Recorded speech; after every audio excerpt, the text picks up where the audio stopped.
Hello and welcome to the Cardiac Cats YouTube channel. I'm your host, Jacob Shorba, and today we're going to dive into some of the potential solutions being floated around for Jacksonville stadium renovations and an alternative home starting in 2026. So, with that said, we're going to jump right into this. We've got three main options we're going to talk about, but I do want to touch on two other ones that have been floated around before we start with that, just very briefly.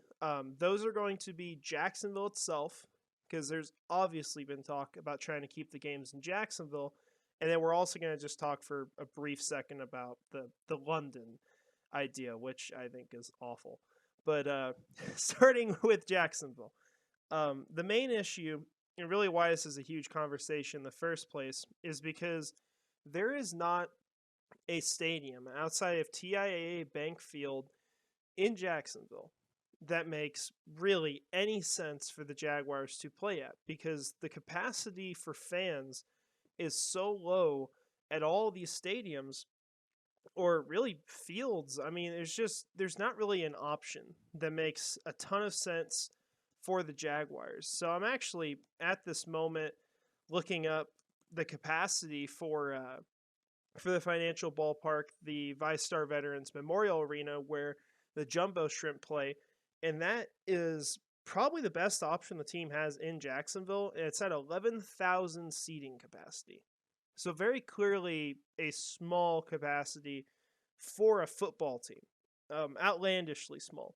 It would be roughly a sixth of what the current seating capacity is. So it's very clear there would have to be a ton of financial investment into it if they wanted to add enough seating to compensate really the needs that the NFL is going to have for it. And at the end of the day, it just kind of defeats the whole purpose of what they're trying to do, because the reason why we're calling this a renovation and we're building it where it is and not tearing down the whole thing is to save money. That's the whole reason for this team. We want to save money on this because we can. There's the opportunity for it. The structure is still good enough to build on top of it. And if you're going to invest this kind of money into another stadium, and it's going to have to be a lot to make this football worthy for the NFL, it just defeats the point. I mean, we're talking maybe hundreds of millions. So it's not really a top option. As much as you want the games to stay in Jacksonville, doesn't make a ton of sense for the team. And really, that is about the best option they have in Jacksonville. There's not really anywhere else that people are talking about at this point.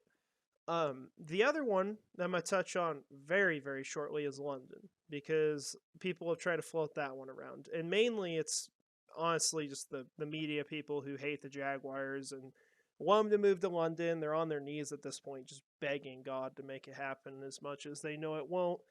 But we still got to talk about it here for a second. The issue with London, I'll just put it very simply, you're going to kill your team if you go over there 8 or 9 times a year. And maybe it could be improved by having a lot of like back-to-back road games or back-to-back home games, kind of limit the amount of travel.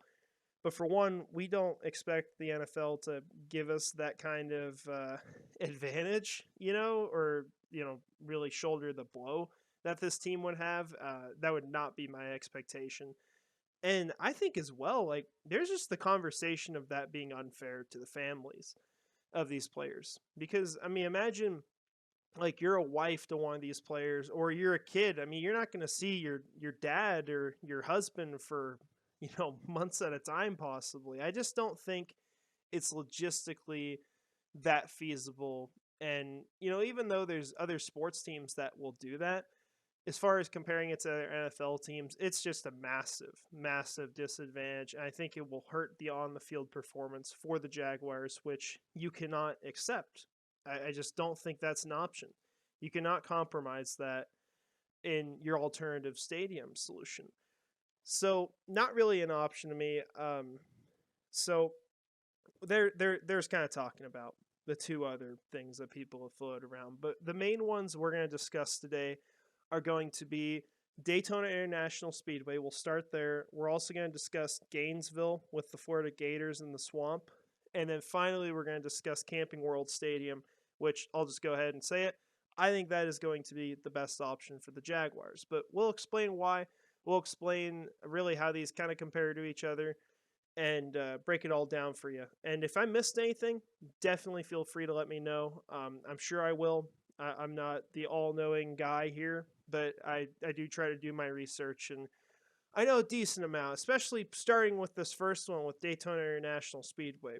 Myself, I grew up as a NASCAR fan, not as much of one anymore, but I'm familiar with Daytona. I'm familiar with really a lot of the racing events that go on there, so I can give you guys some insight on that. The big advantage, really, there's two advantages for Daytona. One is the distance from Jacksonville. It edges out Gainesville by about 10 minutes or so, maybe like 8. So it's not a whole ton, but it is the closest out of all the options. And I think it makes it feasible to where fans can just drive down to Daytona the day of. They don't got to stay in a hotel or any of that. They can just go to the game. And if they want to stay in a hotel, well, they can because Daytona has the capacity for that. I mean, it's built to withstand a 101,000 person crowd for the Daytona 500. It's a tourist trap. So they're going to definitely have the capacity for fans down there. You're not going to worry about that as far as like actually getting them to the city or the town, whichever you want to call it. Daytona's also undergone some renovations to their stands somewhat recently. It's a nice facility, and the grandstands themselves, like we mentioned, seat around 101,000 people, and that number sounds fantastic, right? That's a lot of seats, right? It's going to be more than anything else on this list, but the context is extremely important because those are seats going from turn 4 all the way to turn 1 at the track. And the size of the actual field itself is going to take up maybe 30 to 35% of how long that stretch of seats is. So you can have your seats go a little past where the field is and still be effective. I mean, they do that at the stadiums themselves for football, but you're really going to be using maybe 45 to 50% of your seating in the grandstands at best. So you got a lot of seating there. It is all on one side. That is an issue. But you can still seat around probably 45,000 fans, I would imagine, in the grandstands. And the good thing as well is in the center, I believe the grandstands also go a little higher. So it might be more than that even. So that's nice. But as far as adding in more, you do got a lot of issues that come in with that because with the size of the field and the fact that you can't put it up on the banking because the banking is like it's massive. I mean, it's like I don't know, probably 15 degrees or something. I'm probably a little off on that, but you can't build a field on top of that really. The field is going to go down towards pit road, and once you get past the pit road wall, you can't really build on top of that because that's where you're going to have all um, the pit road equipment for teams, NASCAR teams, that be IMSA teams, whatever racing sport is at Daytona at that point.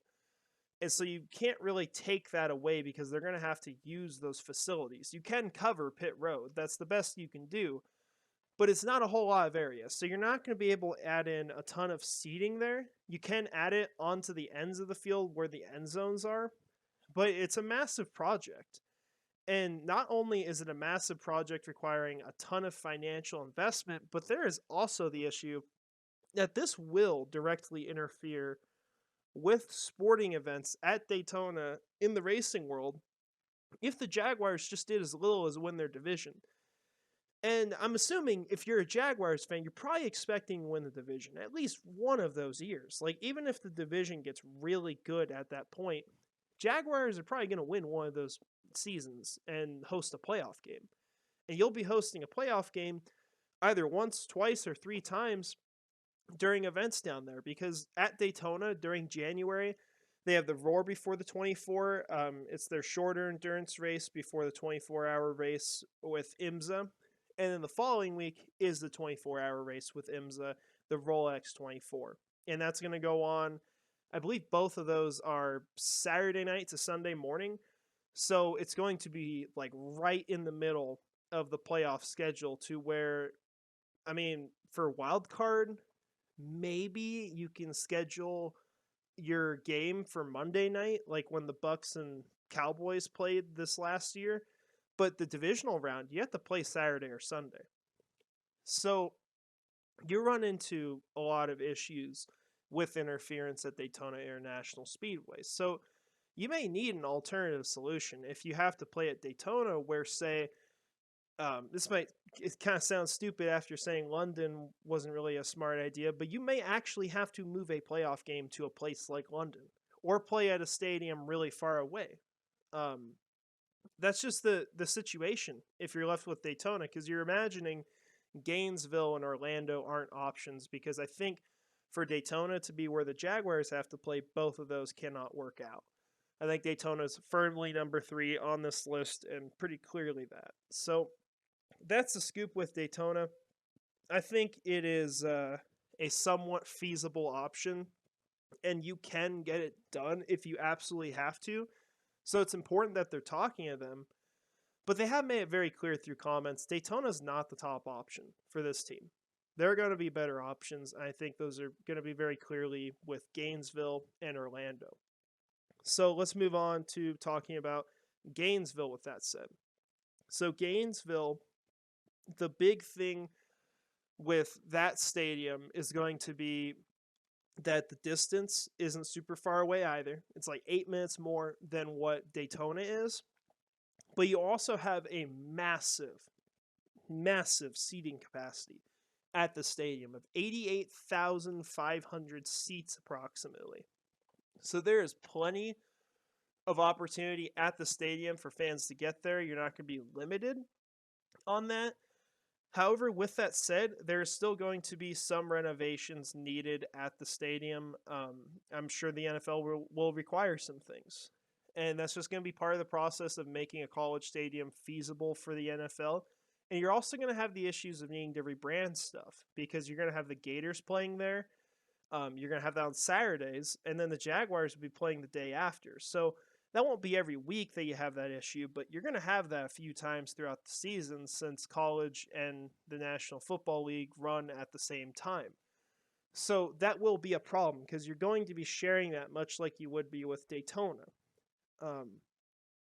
So that is an issue with Gainesville, but tons of seating capacity. Now, with that said about the seating capacity, you do have an issue with capacity for people in Gainesville itself. You don't have a ton of hotels. You may not have the capacity for a big game. Say if in 2026, we're late in the season, Jacksonville's trying to get the first seed, and they're playing a team like the Chiefs, the Bengals, or the Dolphins, the Bills, whatever team it is. If they're hosting a game like that in Gainesville, it could be a massive issue for hotels. People might be struggling to get down there. They might have to stay in a place like Jacksonville overnight, or in Orlando, and then drive up or down to Gainesville. So that is another issue with it. So really with Gainesville, I think although these are problems, it's not going to be so much that you cannot work through it. I think they are very much problems that you can overcome. If Gainesville's got to add a couple hotels to host an NFL team, I'm sure they'd be able to do it. And I think for fans, it's very much possible to just, like I mentioned with Daytona, just drive down the day of the game. People can stay in Orlando. That's another option. There are things that you can do to deal with that. And so it's not ideal, obviously, if you got to drive far away for the games, but if you got to do it, you got to do it. And so I think you can overcome that. And as far as financial investment, I don't think it's going to be something that is way too much for the team to pull off. If they got to do a little bit, they got to do a little bit. But to me, this is a very solid option for the Jaguars if it's what they got to do. I think that if Orlando was to fall through, I would not complain one bit about the games being in Gainesville. I think it would be a very good environment, and maybe you can try to play some things to your advantage. Maybe you offer something to the students there. Try to get them to pack the stands too. Maybe discounted tickets or all that. I mean, there's things that you can do to try to overcome these issues and turn them into positives. So it's going to require some creativity, but I think if you had to play your games at Ben Hill Griffin Stadium, it's not a huge deal. It's not a big problem. I think it's a solid solution. You saw The Minnesota Vikings, for example, where they played at the Minnesota campus when they were building their new stadium. Teams got to do this sometimes, and those college campuses are very much feasible options as long as you can work it out with the team already there and make sure you have the capacity to bring in fans. So, definitely a solid option. Wouldn't complain one bit if that's where they go. But to me, getting to our final conversation here, the top option for the Jaguars from 2026 to 2027, in my mind, has to be in Orlando at Camping World Stadium. I think with Camping World, you have a lot of positives. You also have some things that people complain about, but I think they're very much issues that can either be fully resolved or just aren't going to be big enough to knock this off the list for me from the top spot. So the one issue that is going to stick around regardless is going to be the distance traveled, but I don't think it's as big as what people are talking it out to be, because I often see people saying, well, it's an hour to get to Gainesville and it's over 2 hours to get to Orlando. Well, the difference between the two places is about 30 to 40 minutes. That's the difference in your driving. It's not an amount that I think is so much that has to knock Orlando far down the list. You're going to clearly have the capacity for people to come into Orlando. There's no question about that. They've had the Pro Bowl there. They've had plenty of other events there. It's a tourist trap. It's the last question you're going to ask. Very similar to Daytona in that sense, just different markets that obviously it's going towards for tourism. But that stadium, on the conversation of that, the other complaint is that people have said that Camping World Stadium has been a bit of a dump. And there's been a lot done in the last decade and probably in the next 3 years before they'd have to play there, where it's not really going to be anything like that. You had renovations happen recently there. They did a lot of work since they've had the Pro Bowl. They've invested a lot of money, lots of millions, and they're talking right now like they were with Jacksonville with like 800 million, a little over that. For Camping World Stadium, they want to ask for about $800 million to renovate it.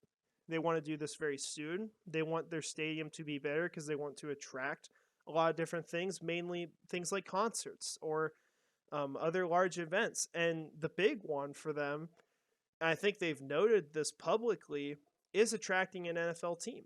Orlando has interest in hosting an NFL franchise. There is genuine interest in that. Now, with that said, I don't think they're going to host one full time. I don't think they're going to get a brand new team down there because there's already 3 teams in Florida. It's not logical to build a 4th one there just for the heck of it. And so for Orlando, the city, if they want to get into the NFL, this is the top option for them. They've got a team that needs a new stadium. They're going to be building it. They don't have a place to play. They are very clearly interested in bringing in the Jaguars to Orlando. So you have interest from them. You have a ton of money being poured into their facilities. Although the seating capacity is around 60,000, it's a little bit less than what TIAA Bank Field has. This stadium will be mostly, if not all, NFL ready. And as well, I think this is the big seller to me. This is going to provide the Jaguars with an opportunity to firmly start establishing themselves as a fan base that resides outside of Jacksonville more than they already have. They've tried doing it with London. They've tried it overseas. They're even trying it in Ireland now. And they've also got a lot of fans around the country, whether people see that or not. I mean, myself, I live north of Kansas City. I'm still a Jaguars fan. I've liked them my whole life, and I became a fan, here not exactly a decade ago, but it's starting to get closer to that at this point. But I became a fan during my childhood. I've liked them for a long time now.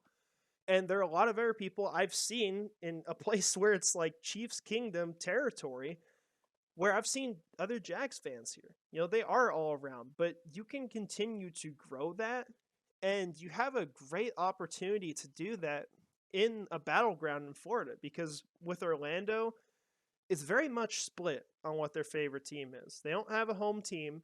They are closer to Tampa Bay, but surprisingly, Tampa Bay is not the clear favorite in Orlando. It's very much split at this point. And if you bring a winning franchise into Orlando, which is what we expect the Jaguars to be when they come down, if they come down, you're going to bring that in. You're probably going to have the Bucks still in the pit of eternal despair at that point. At least that's my expectation for them, just having been a fan early on in my life and watching that team. And then you've got the Miami Dolphins, who you don't know if their quarterback situation is going to be fine going forward just because of what's happened to Tua with the concussions. And they are going to be in cap hell at some point. They've got a lot of players that are very expensive or are going to become very expensive once they get to that second deal. You know, Jalen Waddle being a prime example of that. So the Dolphins aren't going to be in a great situation at that point, I would imagine. And for Jacksonville, they've been very smart with the way they've built the team. They have built this team to be able to retain their players, to be in a financially sustainable situation, and to really just be able to focus now on drafting and developing the roster. And I think that's great for them. You know, I didn't agree with everything they did this offseason, obviously. I still wish they did a little more and will do a little more, even at this point. But they are building a team for the future. And I think that they at that point in 2026 and 2027 will be clearly the best team in Florida. So you want an opportunity to win over another city, to expand Jacksonville South, to add in more fans. I think that's great. You always got to look for that opportunity. One thing I think we're going to have to accept is that the Jaguars aren't going to be in Jacksonville for a couple years. It doesn't mean that Jacksonville lost them, right? But that's the price for renovating a stadium sometimes. When you have to do that, you may not have one nearby. You got to go travel a little bit. That's just a part of it. Take a situation like that and try to make it an advantage for the fan base. If you can expand into Orlando and bring some legitimate interest into the NFL and make it Jaguars territory, absolutely go do that. You got to bring in more revenue. You're going to grow the fan base. And it's going to help the city of Jacksonville in that situation. So at this point, I'll quit rambling. Those are my thoughts on it. That's why I think Orlando's the best. But I also, like I said, I think Gainesville is very much an option. And I think if those somehow don't work out, you can play your games at Daytona International Speedway. You can find a way. And heck, maybe you talk about going farther away. Maybe you talk about a place like Pensacola or Tallahassee, playing somewhere around there in the Panhandle.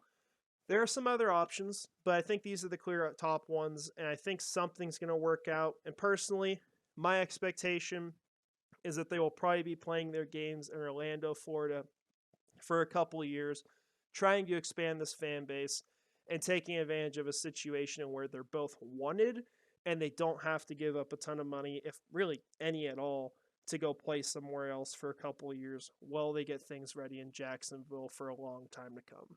So I want to appreciate y'all for watching. I am going to turn on the AC. I am sweating to death in my room right now because I don't want you to have to listen to the AC the whole video. But we'll have some more stuff coming out here soon. Not a ton. But we'll probably talk at some point about all the off-season moves. Want to grade those since it's kind of clear at this point. Not a whole lot else is going to happen before the season. Maybe I'm wrong. Hopefully I'm wrong. But nothing's happened for a while. So we're going to talk about that at some point, and we're going to start getting into this next season and really getting ready for what should be an awesome year of Jags football, and cross our fingers, maybe the first one we go make a Super Bowl. But I want to thank you for watching. I hope you guys have a great rest of your day. And finally, go Jags.